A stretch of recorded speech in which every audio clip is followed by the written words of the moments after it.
Hi, Mark. I'm Alice, and my student number is 48. I'm a junior. And now I'm going to read, Conley, can you really tell if a kid is lying? Hi, let me ask the audience a question. Did you ever lie as a child? If you did, could you please raise your hand? Wow, this is the most honest group of people I've ever met. So for the last 20 years, I've been studying how children learn to tell lies, and today I'm going to share with you some of the discoveries we have made. But to begin, I'm going to tell you a story from Mr. Richard Messina, who is my friend and an elementary school principal. He got a phone call one day. The caller says, Mr. Messina, my son Johnny will not come to school today because he's sick. Mr. Messina asks, who am I speaking to, please? And the caller says, I am my father. So this story sums up very nicely 3 common beliefs we have about children and lying. 1. Children only come to tell lies after entering elementary school.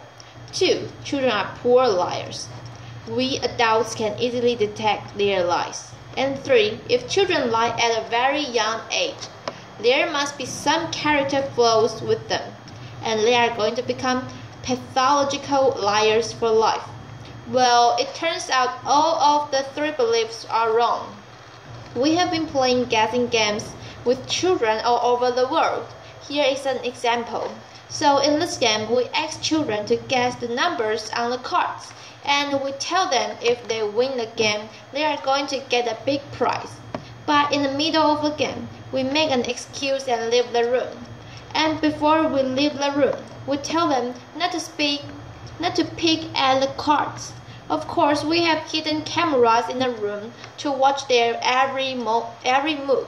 Because the desire to win the game is so strong, more than 90% of children will pick as soon as we leave the room.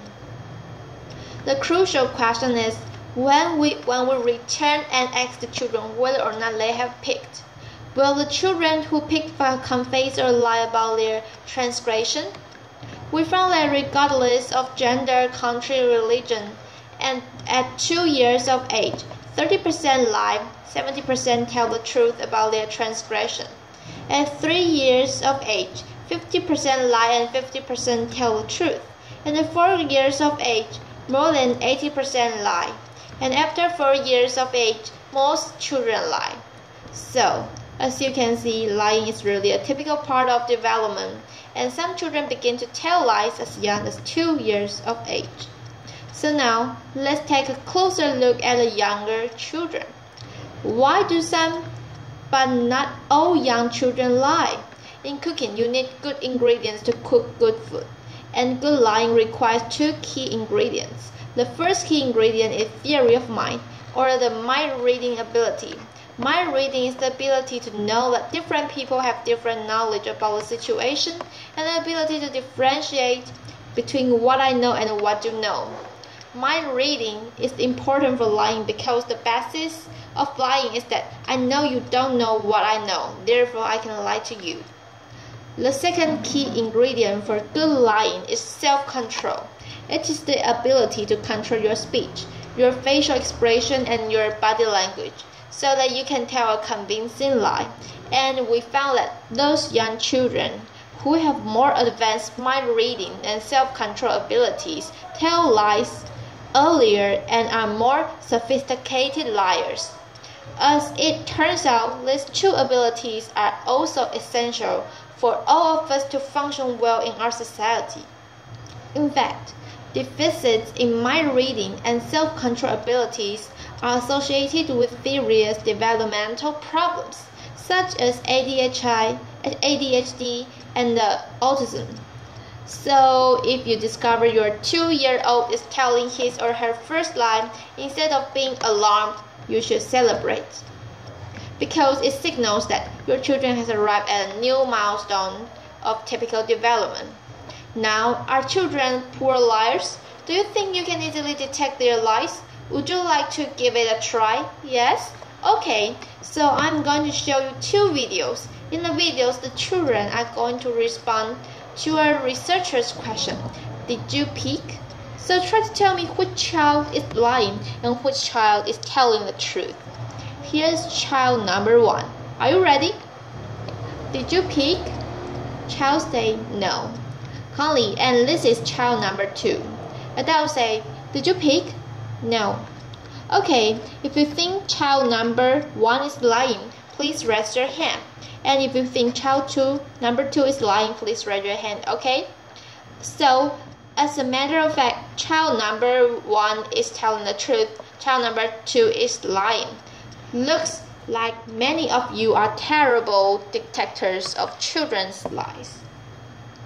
Now we have played similar kinds of games with them, with many adults from all walks of life, and we show them many videos. In half of the videos, the children lied. In the other half of the videos, the children told the truth. And let's find out how these adults performed, because there are as many liars as truth tellers. If you guess randomly, there's a 50% chance you are going to get it right. So if your accuracy is around 50%, it means you are a terrible detector of children's lies. So let's start with undergrads and law school students, who typically have limited experience with children. No, they cannot detect children's lies. Their performance is around chance. Now, how about social workers and child protection lawyers, who work with children on a daily basis? Can they detect children's lies? No, they cannot. What about judges, customs officers, and police officers who deal with liars on a daily basis? Can they detect children's lies? No, they cannot. What about parents? Can parents detect other children's lies? No, they cannot. What about, can parents detect their own children's lies? No, they cannot. So now you may ask, why children's lies are so difficult to detect? Let me illustrate this with my own son, Nathan. This is his facial expression when he lies. So, when children lie, their facial expression is typically neutral. However, behind this neutral expression, the child is actually experiencing a lot of emotions, such as fear, guilt, shame, and maybe a little bit of liar's delight. Unfortunately, such emotions are either fleeting or hidden. Therefore, it's mostly invisible to us. So, in the last 5 years, we have been trying to figure out a way to reveal these hidden emotions. Then we made a discovery. We know that underneath our facial skin, there's a rich network of blood vessels. When we experience different emotions, our facial blood flow changes subtly, and these changes are regulated by the autonomic system that is beyond our conscious control. By looking at facial blood flow changes, we can reveal people's hidden emotions. Unfortunately, such emotion-related facial blood flow changes are too subtle to detect by our naked eye. So to help us reveal people's facial emotions, we have developed a new imaging technology we call transdermal optical imaging. To do so, we use a regular video camera to record people when they experience various hidden emotions, and then using our image processing technology, we can extract transdermal images of facial blood flow changes. By looking at transdermal video images, now we can easily see facial blood flow changes associated with the various hidden emotions. And using this technology, we can now reveal the hidden emotions associated with lying, and therefore detect people's lies. We can do so non-invasively, remotely, inexpensively, with an accuracy at about 85%, which is far better than chance level. And in addition, we discovered the Pinocchio effect. No, not this Pinocchio effect. This is the real Pinocchio effect. When people lie, the facial blood flow on the cheeks decreases, and the facial blood flow on the nose increases. Of course, lying is not the only situation that will evoke our hidden emotions. So then we ask ourselves, in addition to detecting lies, how can our technology be used? One application is in education. For example, using this technology, we can help this mathematics teacher to identify the student in his class classroom who may experience high anxiety about the topic he's teaching so that he can help him. And also we can use this in healthcare. For example, every day I Skype my parents who live thousands of miles away, and using this technology I can not only find out what's going on in their lives, but also simultaneously monitor their heart rate, their stress level, their mood, and whether or not they are experiencing pain. And perhaps in the future, there are risks for heart attack or hypertension. And you may ask, can we use this also to reveal politicians' emotions? For example, during a debate, well, the answer is yes. Using TV footage, we could detect the politicians' heart rate, mood, and stress, and perhaps in the future, whether or not they are lying to us. We can also use this in marketing research, for example, to find out whether or not people like certain consumer products. We can even use it in dating. So for example, if your date is smiling at you, this technology can help you to determine whether she actually likes you or she is just trying to be nice to you.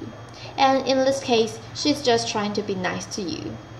So transdermal optical imaging technology is at a very early stage of development. Many new applications will come about that we don't know today. However, one thing I know for sure is that lying will never be the same again. Thank you very much. 谢谢. Goodbye, Mark.